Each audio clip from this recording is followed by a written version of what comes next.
acceptance.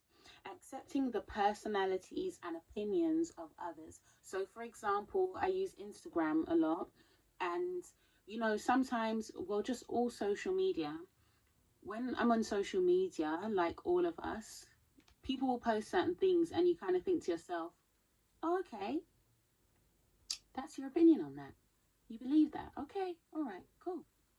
And something that I've learned really early is you don't have to comment on every single opinion. You don't have to go back and forth with someone all the time. I understand that sometimes, you know, a certain things that people say will trigger you, it will irk you, and you feel like, no, this warrants a response. I understand there are times for that where you just have to say, no, this is not right, or this is injustice, or what you're promoting here, something has to be said. I understand that. But there are so many times when I see um, people say things and I think, okay, wow, and maybe people have done that with certain things that I've posted as well. But I just don't feel the need to get into it with people, especially online. Online, a lot of people's opinions don't hold water because unless you're really close to someone, like what they say, it's not really gonna have any bearing upon your life, especially if it's someone that you don't know very well. Just pick your battles, is what I'm saying. Pick your battles. That's it. Pick your battles. And even with regards to that, one of my pet peeves is when people say, when I say, or you see someone say, okay, let's just agree to disagree, and the other person is like, no, no, no, no, no, no, no, no, no. Now, I understand if someone is just being plain ignorant, they just don't want to hear anything that you have to say. But if you and someone else have had a mature conversation, the communication has been very clear, and then the person turns around and says, let's agree to disagree. When you decide to keep on going with them, now you just want to be in argument. Because what it is, there's a part of our ego that feels like, no, but if I say something, that will encourage the person to change. But the reality is, people have to make that decision for themselves. We can advise, we can encourage, but even when that person makes the change, it's not really to do with us, it's because they said yes. Think of how many times we've heard, you should go to bed early, you should go to bed early, you should go to bed early, but we still go to bed late. Think of how many times, for example, showing people pictures of STDs doesn't stop them from fornicating. Yeah. Showing people pictures of lung cancer on cigarettes doesn't stop them from buying cigarettes and smoking. I've even seen a video where someone had like the hole in their throat and they were like holding a cigarette. I was like, that's dedication to the cause. I remember I had a loved one who I even told for so many years, no, stop smoking, stop smoking, stop smoking.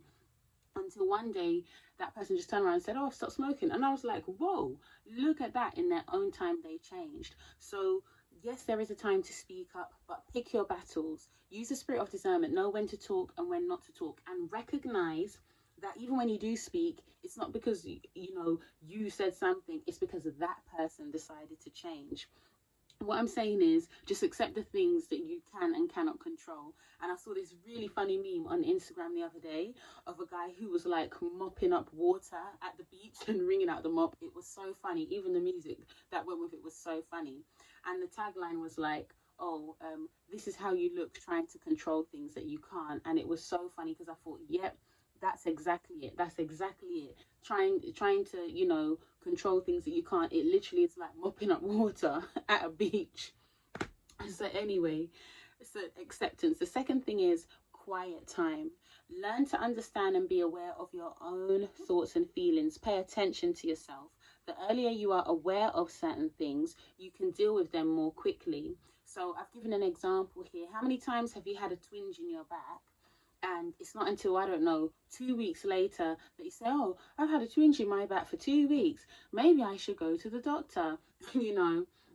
We, and I'm including myself as well, have taken my health for granted so many times.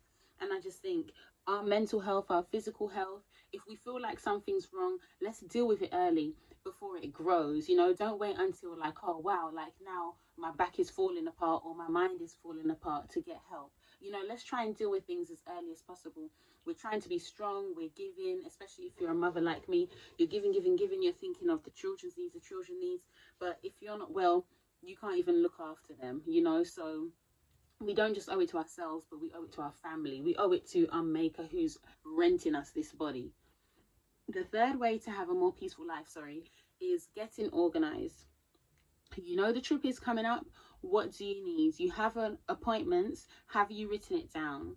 You know you have a lot to do in a week. Do you have a basic routine? So instead of constantly living your life on, oh, today's the day that I've got the doctor's appointment, and all of that, instead of living your life constantly on the, do you see what I'm saying? Learn to plan things, write things down. You can't remember everything. So just doing these things will help you, because constantly being disorganized and in a tizzy, it's stressful, and it's stressing you out. Your family's stressed out. Your mind is all over the place. When you know things are coming up, like, we're big people now. Do you know what I mean? Well, I'm assuming the people watching are big people. There comes a certain point in life where you have to be like, okay, it can't be every day run around. Some days organization. Do you see what I'm saying? I understand sometimes things just come up, but most of the time you should know what's coming up. If you're the type of person that always forgets things or is always last minute, then people see you as unreliable as well, and you don't want to be seen as an unreliable person. So just try your best to write things down, to plan things out. So for example, I know a trip is coming up for me. I already have in my mind, okay, do I have that or do I have that? No, I don't. I'm not going to wait until the week before and get all stressed and be in a tizzy. No, no, no. From now, I'm already thinking. So by the time it comes up, we're good. We're cool.